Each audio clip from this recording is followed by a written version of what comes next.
ভাই বই দেখে লিখছেন কেন? আপনারা তো বই দেখে লিখছিলেন, কেন লিখছেন বই দেখে? দাদা আমরা আমাদের কাজ শেষ করি তাহলে।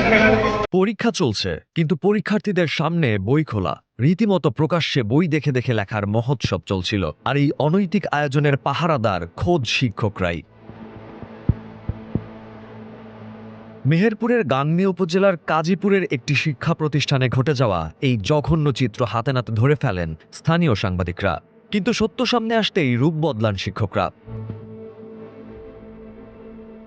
বই দেখে দেখে কেন লিখছে প্রশ্নে উত্তরের বদলে মিলেছে হামলা। শিক্ষকরা ক্ষিপ্ত আর চড়াও হয়ে ওঠেন সাংবাদিকদের ওপর। বেধড়ক মারধরের পাশাপাশি ছিনিয়ে নেওয়া হয় সাংবাদিকদের মোবাইল ফোন।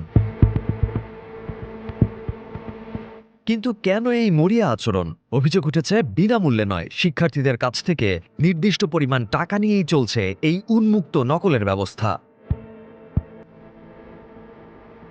যে হাতে জ্ঞানের আলো ছড়ানোর কথা, সেই হাতে যখন টাকার বিনিময়ে নকল বিক্রেতা আর অপরাধ ঢাকতে সাংবাদিকদের ওপর চড়াও হতে ব্যস্ত, তখন প্রশ্ন ওঠে, এই জাতির ভবিষ্যৎ গড়ে দিচ্ছে কারা?